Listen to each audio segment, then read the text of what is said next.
Hey, what's up, guys? Coach Mac, Play Fast Football. Remember to check out some of our sponsors that help us out here on the channel. Dome Hats, providing custom and quality headwear, hats, visors, beanies, doing some really good things.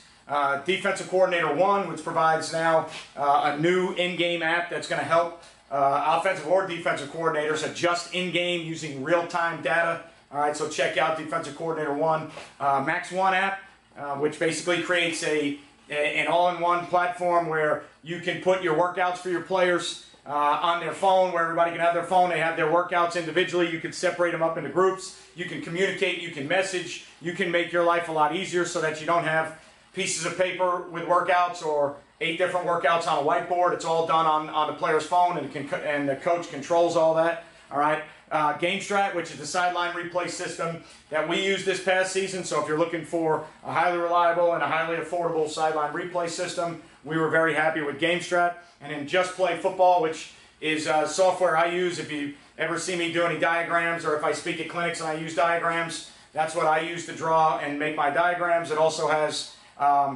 in their playbook, in their software feature, it has where you can test and quiz your players on each week's game plan or on the opponent, and you can see how interactive your players have been taking the quiz, not only what they get right or wrong, but how long they spent on it. All right, so Just Play is doing some really good things, helping create a more interactive learning environment with your football team. All right, so make sure you check out those sponsors. All right, today we're going to talk about a little bit about block reaction versus block destruction. And a lot of you guys, when you're looking at the board right now, you're probably going to think, well, that's really not about block reaction or block destruction, but once I go through it, it'll make sense to you, and once I describe a couple things to you, it'll make sense exactly what I'm talking about. So, you know, when I was growing up, I was always told by my coaches, there's certain things that take absolutely zero talent, and these are things you absolutely have to do because they don't take talent. So we will not, we will not mess around with what the standard is. You will do these things. It wasn't in the mid-'80s when I grew up, it wasn't culture. It wasn't called culture. These are the things you were going to do because your coach told you point blank, these things take no talent. Everybody can do them. All right, so what are the things that we're talking about? Okay, be on time. All right, doesn't take a 40, a bench press, doesn't take a vertical jump to be on time. Be on time is something that you can control. All right, obviously, traffic and accidents and other things, you know, there are some instances where you can't control it, but bottom line is being on time is something that doesn't take physical talent. All right, if you know how to prepare and you know how to understand traffic and what time you got to wake up. It might be that you got to wake up 10 minutes earlier to be on time, but people just don't want to do it because they don't want to wake up 10 minutes earlier. But that is not a thing that takes physical talent, okay? Great work ethic. You don't have to be a great player to be a great hard worker. Everything you do to the best of your ability. You do with great effort or extra effort, all right? You can make yourself known for your work ethic. It doesn't take size, speed, strength. That's not part of your work ethic. How you do your work is what is part of your work ethic. Okay, so, you know, you go into the weight room, and there's guys that bench 300, and there's guys that bench 200, but the guys that bench 200 have a way better work ethic. They're going to do their workout every day. They're going to do extra stuff. They're going to do it the way it's supposed to be done. The guys that bench 300 might be guys that don't do all their sets, or they don't follow the exact reps, but they just have a physical skill and that they're better at, or maybe genetically they're better, and they're better bench pressers. So you can't base that off of numbers. All right, work ethic is something you can see and you know. All right, in a practice setting or in a classroom, you know, in the workforce. All right, you know, with an employee, you know what a work ethic looks like. All right, so having a great work ethic takes zero talent. All right, be prepared. How many times do you have to talk to your team about what shorts they need, what shirt they need, what they need to wear on game night? Have cleats and sneakers just in case it rains. Have gym clothes if you have a gym class every day. Okay? When you go to class, have a pencil, have a pen, have paper, or have a folder. If the teacher tells you you need to have your book covered, have your book covered. Being prepared doesn't take talent. Okay? It takes probably a little bit of a work ethic, and it takes discipline. All right? But to be somebody who is always prepared with the right clothes, the right shoes, the right books, the right notes, all right? That is somebody who is disciplined to know what it takes to be prepared. That doesn't need to be a physical talent. You don't need talent to be prepared, all right? Bring energy, all right? Every day you wake up, bring energy to where you're going. You choose how that's going to be. You choose if you want to walk through and mope through, or you choose if you want to bring life and energy. A lot of coaches call it juice, All right, bring juice with you when you get to the practice field. Bring juice when you get to the weight room. A lot of times as a coach, and this is still one of the things that I struggle with every day, is you're the one that's got to provide the juice. So you got to wake up with energy every day. On top of all your other things going on with your life at home and your family and everything you got going on, you got to bring the energy, because a lot of time your 15, 16-year-old kids can't bring the energy. So you got to be the juice guy. You got to be the one that provides it. But as a player, energy doesn't take talent. All right? Show up, all right, along with working hard and being prepared. Have great energy. All right? Be enthusiastic about what you're trying to do. Be positive about what you're trying to do. All right? Passion. All right? It doesn't take talent to be passionate about what you're doing and to love what you're doing and to put pride into what you're doing. All right? So if you have a workout, put pride and passion into that workout to do every set, every rep exactly the way it's supposed to be done. If you compete in a drill and practice, don't say, it's just practice, man. You're in a drill with somebody else. Have pride or passion in the drill to say that I don't lose. If you enter a certain meet, whether it's a weightlifting meet or a track meet or a wrestling match or a tennis match or a golf thing, and on paper you're better than the person, they don't bring competition. I didn't really try that hard. I didn't play that hard. I jogged. I didn't lift. Whatever the case may be, you bring the passion, you bring the energy. It doesn't take talent to do that. It doesn't take talent to love what you're doing. Okay? Attitude. Every day you get out of bed, you choose your attitude. We all do it. I do as a coach, all right? I'm as guilty as everybody else. There's days in there where I just don't want to deal with certain things. Days in the weight room or days at practice where I let other things affect my attitude. That is something that you control, and it doesn't take talent to affect your attitude. Try and show up with a positive attitude every day. Try and be positive with the people around you. Try and keep your criticism as constructive as you can. When you're trying to push or motivate, our guys get upset sometimes when they think I'm putting them down, all right, or I'm criticizing them. There's certain guys that you're trying to motivate. All right, there's certain guys on our team that need to be pushed. All right, so instead of telling them how good they are at everything, I try to tell them where somebody's better or where they're not as good. They don't want to hear that, but it's my job to motivate. It's my job to reach those people. Okay, so in order for me to do my job, in order for me to motivate, and in order for me to reach those people, I got to have the right attitude. Okay, you got to be able to accept criticism. As a coach or as a player, you got to be able to take criticism. It takes a good attitude to do that, which takes zero talent. Okay? Body language, how you carry yourself. How you carry yourself in games. How you carry yourself in competition. How you carry yourself in practice. How you carry yourself in the weight room, in the classroom. Okay? Head down, slouched over all the time, moping. That doesn't take talent. All right? Body language. Walk around. Don't let your opponent know you're tired. Don't let your opponent know you're frustrated. Keep your head up. Don't put your head down. Don't sulk. Don't pout. All right? Body language does not take talent. Now, why am I talking about those things? Well, they're things that every coach throughout the history of time has talked about. I heard about them when I was a kid and I was a player. I use them now as a coach. All right, everybody talks about the things that don't take talent. They talk about it in the business world. They talk about it, all right, in any venture of life. There's going to be things that don't take talent, that you don't need to be good at a certain skill to do. Okay, so in the coaching realm, these things are very important. But why in this setting am I talking about it? Okay, because to me, and again, this is my opinion, block reaction takes zero talent. All right? So what I'm talking about is the reaction to a certain stimulus of a block that you see. So if you're a defensive lineman, you see a certain block in front of you, you need to react a certain way. Okay? That is different than block destruction. Block destruction now becomes a physical task that takes a certain skill set that certain people are going to be better at because they have, all right, better skills to get the job done than other people. Whether they're stronger, faster, quicker, leverage, all right, strength in their hands, strength in their hips. Certain people are going to be better at certain things. All right, so block destruction is a skill. Block reaction is not a skill. It doesn't take talent. Okay, so why am I bringing that up?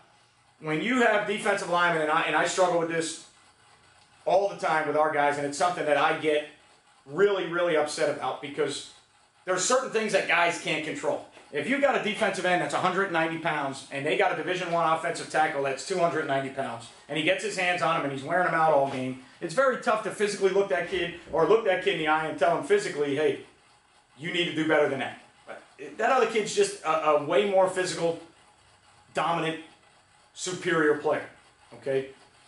But if there's a certain block reaction that you need to get out of that kid and he's disregarding it because he doesn't have proper eye discipline or eye control, that is something as a coach that you need to be on top of because it takes zero talent. Now, here's why I'll explain my opinion. When I'm teaching a kid to play one gap, I'll take my guys and I'll put them on half of my body, and I'll say, listen, I need you to stay on this half of my body no matter what I do, okay? And first thing I'll do is I'll say, okay, stay on this half of my body, keep your half, or your inside eye, my outside eye, your half on my half. And I'll step to one side, and they'll step with me. I'll step to the other side, they'll step with me. I'll step back, they'll step forward. Very simple, right? I tell them, all right, listen, that's all I'm really asking you to do is I'm asking you to keep half of your body on half of my body. Put them in a drill, put them in something else, and they run straight up the field, okay? And you get very frustrated as a coach. I know I get very frustrated because that is a skill that doesn't require talent or skill to achieve. All right, so to rephrase that, that is not what I would consider a skill set. Okay, so this takes skill and talent. Okay, this, all right, is not, to me, in my opinion, that is not a skill. This takes eye discipline, eye control, and it takes repetition. All right, and it's almost rote learning. That you know when you look at certain things, that's how you are going to respond to those things. All right, so when I get frustrated about it, what I'll do is I'll take a kid and I'll say, okay, stay on that half. I step down, they step with me. I step out, they stay with me. I step back, they step forward. I say, okay, close your eyes. They close their eyes and I move. And they, well, coach, I can't, I don't know where you are. Okay, so what do you think your problem is with your block reaction? Okay, let's do it again. I step, they step. I step, they step. I step, they step. Close your eyes. Oh, I got it, coach. Yeah, you can't react to a block that you don't look at. If that is your key and that's what you are supposed to look at, your block reaction, all right, is physically based on the stimulus that that key gives you. And in my opinion, all right, if you drill it and teach it correctly, every defensive lineman you have can react properly to the blocks that they see based on how you want them to react to the block. Now, the reason I also say that it takes zero talent, and the reason I say that every player on your team can do it, is because I got really frustrated one day, and I took a punter or a kicker that doesn't play a position, and I brought him over and I said, come here. I said, here's what I want you to do. I want you to stay on this half of my body. Wherever this half of my body goes, I want you to keep your inside half on my outside half. And I stepped down, and they stepped. And I stepped out, and they stepped. And I stepped back, and they stepped. And I took the defensive line, and I said, the punter or kicker who does not play a position can follow exactly what I told them to do, the same way I told you to do. So obviously, it does not take defensive line talent. It does not take the ability or even the requirement to play that position to understand how to react to a block that you have been taught the reaction to the stimulus. Okay? So when I get really frustrated, that's how I go overboard to make my point to people. I take guys that don't even play the position and I say, okay, do this for me. All right? So when you're talking about block reaction as a coach, just like the things that don't take talent, that is something that you can just hammer when a kid doesn't do it right, because in my opinion, it is not something that takes a ton of talent. If you tell a guy that versus a reach block, you need to stay on the outside, as soon as the reach block happens, he should be able to widen. What he does after that, that's a skill set. That takes talent. What he does before that is not a skill set, doesn't take talent. If you tell a guy that if you get a hi-hat pass set that breaks a pane of glass backwards, however you want to teach it to a kid, okay, it retreats, pads come up, whatever terminology, buzzwords you use, and you tell a kid to pass rush, okay, that takes zero talent. What he does in a pass rush, all right, getting a kid to maybe long arm somebody, getting a kid to rip club, getting a kid to rip swim, getting a kid to counter move off a move, all right, getting a kid to bend and run the horn, all right, getting a kid to fish hook, that takes talent, okay, getting somebody to hump like Reggie White, all right, with a one-handed club hump, okay, that's a talent that not many people have. That is not. Okay, so as a coach, sometimes I think you need to hone in on the things that you can really drill and be very persistent about. Okay, and the things that, you know, you can continue to teach, but you got to understand where they're going to be different. You can't hammer a kid because he doesn't run 4-3. All right, you can't beat that skill into the ground with a kid. There's some people, and most people are never going to run that time. All right, can't beat a kid into the ground because he doesn't bench press 400 pounds. Okay, there's certain skills that can a kid get his bench press better? Yes. Can he get his 40 time down? Yes. But he may never get it to where you want it. So those are things that are very hard to kind of hammer into somebody's head. But something like that is something that you can drill and be persistent and be very adamant about as a football coach, that this is the standard and this is what the standard is, and it is what it is, and we don't accept anything else, because to me that doesn't take a skill, just like all these things.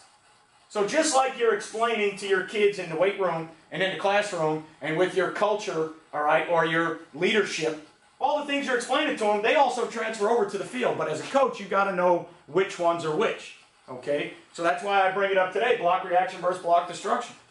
To get a kid to widen out when he gets a reach block is one thing. To get a kid to then place his hands where you want him, maybe if you teach kids to steer that reach block back inside, all right, or you're going to run it to the sideline, you're going to steer it, you're going to try and dent it backwards, whatever you're going to do. Once he widens with the initial stimulus, what he does after that becomes a skill, all right, that he has to be not only taught, but based on his physical attributes, some are going to be better than others, okay? But in my opinion, every defensive lineman I have should be the same at that block reaction, all right? Because like the mistake I made earlier in the video, that is not a skill. That takes, all right, not only teaching, but that takes skill. This just takes teaching and repetition, okay? So as a coach, I'm very, very firm on that one, because every kid on your team can do it. And like I said, I'd grab the punter, I'd grab the kicker. This one, you got to be a little bit more patient with how you're doing it, because certain kids are going to be better than others. If you got a down block and you see a down block, a kid can squeeze the air, get hip to hip, every buzzword you want to use with that, and when their puller comes, he can go to wrong arm.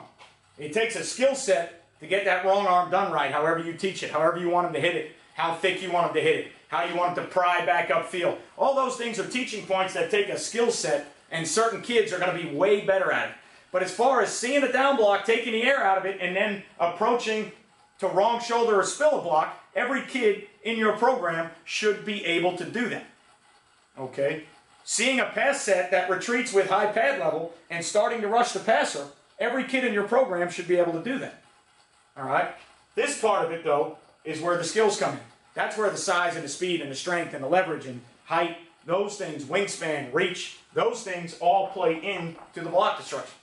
If you take a linebacker and you tell him how you want him to read certain things, and you tell him there's an open window and he's got to fit it, and if there's a closed window or the ball away or whatever your keys are and you're going to scrape, okay, he should be able to do every one of those things.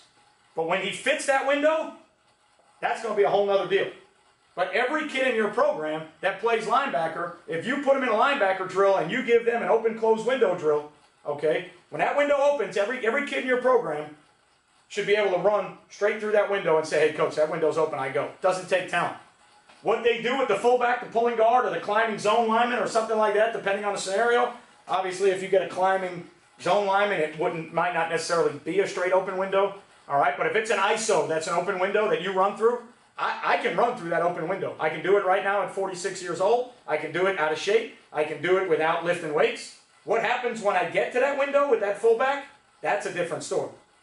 But as a coach, I have to understand that I can drill the reaction to that open window, all right? And then I've got to be patient with how I'm teaching and what I'm getting out of this, because if I got a 135-pound linebacker and he's taking on a 200-pound fullback, yeah, he might see the window and react the way I want him to, and he might get there to spill wrong shoulder, but if he gets splattered after that, that's going to take some time, some talent, some skill, some physicality. But the original block reaction is not, okay?